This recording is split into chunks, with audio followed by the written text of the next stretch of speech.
এখন আমরা অনুশীলনী 16.1 পাঁচ নং প্রশ্নের সমাধান করব। একটি সমবাহু ত্রিভুজের প্রত্যেক বাহুর দৈর্ঘ্য 2 মিটার বাড়ালে প্রত্যেক বাহুর দৈর্ঘ্য কয় মিটার বাড়ালে? প্রত্যেক বাহুর দৈর্ঘ্য 2 মিটার বাড়ালে এর ক্ষেত্রফল 6√3 বর্গ মিটার বেড়ে যায়। ত্রিভুজটির বাহুর দৈর্ঘ্য নির্ণয় করো। ত্রিভুজটির বাহুর দৈর্ঘ্য নির্ণয়।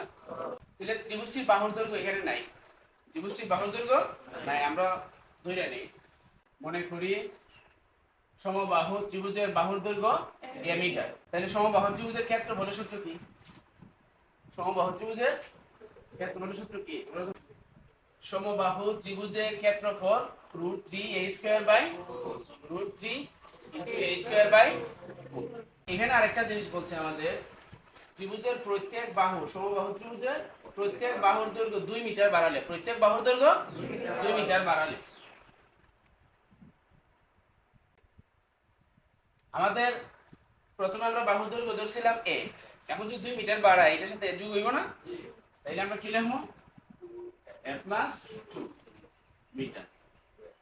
প্রথমে আমরা ধরছিলাম a, এখন যেহেতু 2 মিটার বাড়ানোর কথা বলছে তাইলে আমরা 2 যোগ করে দিলাম, তারপর নতুন বাহুর দৈর্ঘ্য হলো a+2 মিটার।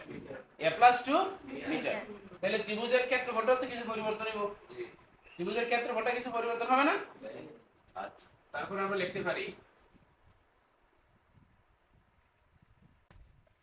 এই যে এখানে ত্রিভুজের ক্ষেত্রফল, আমাদের ত্রিভুজের ক্ষেত্রফল ছিল √3a²/4।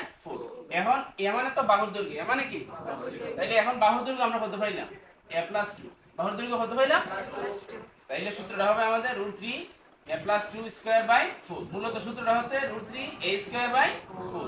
এখন এ বাহুর দৈর্ঘ্য মানে a+2, এখন বাহুর দৈর্ঘ্য মানে a+2। এটা ছিল নতুন বাহুর দৈর্ঘ্য, এটা ছিল নতুন বাহুর দৈর্ঘ্য।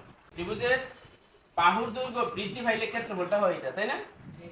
আচ্ছা, লিখলাম এটা বৃদ্ধি প্রাপ্ত ক্ষেত্রফল। কি ক্ষেত্রফল? বৃদ্ধি প্রাপ্ত ক্ষেত্রফল।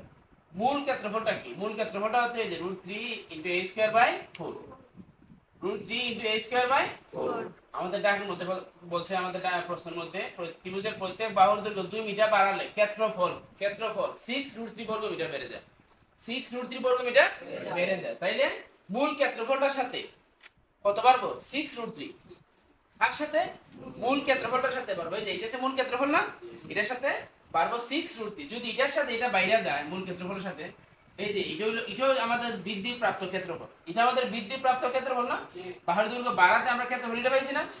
তাইলে যদি বাহুর দৈর্ঘ্য বাড়ে মূল ক্ষেত্রফলটা তো পারবো, এটা পারবো, এই কারণে আমরা মূল ক্ষেত্রফলের সাথে এটা যোগ করছি। এখন বৃদ্ধিপ্রাপ্ত ক্ষেত্রফল, বৃদ্ধিপ্রাপ্ত ক্ষেত্রফল দুটোটা সমান লিখলাম আমরা প্রশ্নের মধ্যে, ঠিক আছে? এখন আমরা এটা সূত্র করে নেব। এখন আমরা এর ধর্ম এটাতে a আছে, 2 এর ধর্ম b, তাহলে a+b² এর সূত্র কি?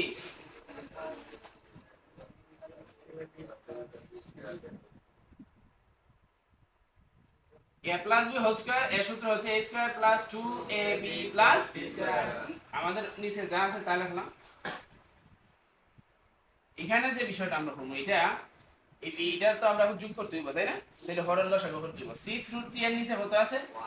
1। লসাগু করো, 4 একে 4, 4 এর মধ্যে ভাগ করলে যায় একবার।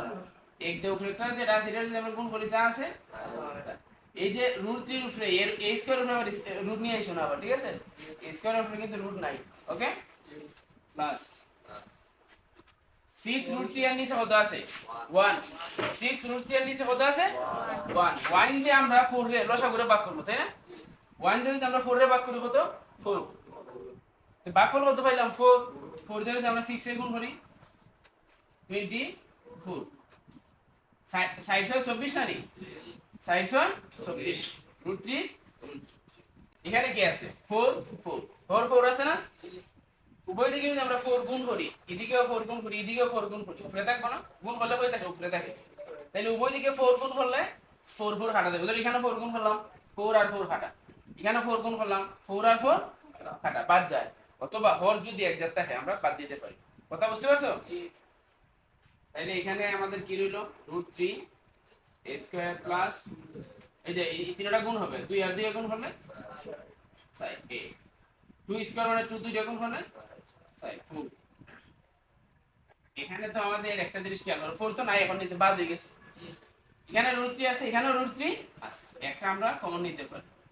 এই যে এখানে √3, এখানে √3 থেকে একটা আমরা কমন নিলাম, এখানে রইল কি a স্কয়ার প্লাস 24 এখানে আরেকটা জিনিস দেখো, এখানে √3 আছে, এখানে √3 গুণ আছে না, এখানে √3 গুণ আছে, এখানে √3 গুণ আছে।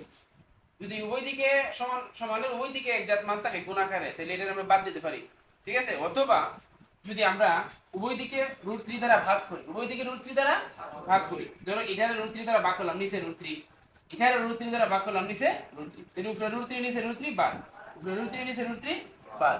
কথা বুঝতে পারছো? তাইলে এখানে আছে আমাদের a square plus 4a plus 4, এখানে আছে a স্কয়ার প্লাস 20। এটা একটু লক্ষ্য করো, a স্কয়ার এদিকে আছে প্লাসের, আর এটা আছে এদিকে, এটাও আছে প্লাসের। এখন যদি আমরা বাম দিকে নিয়ে আসি, মাইনাসের a স্কয়ার, আর এখানে আছে 4a প্লাসের 4a, ডান দিকে আছে আমাদের 24, ডান দিকে আছে 24, আমরা আলাদা করতেছি।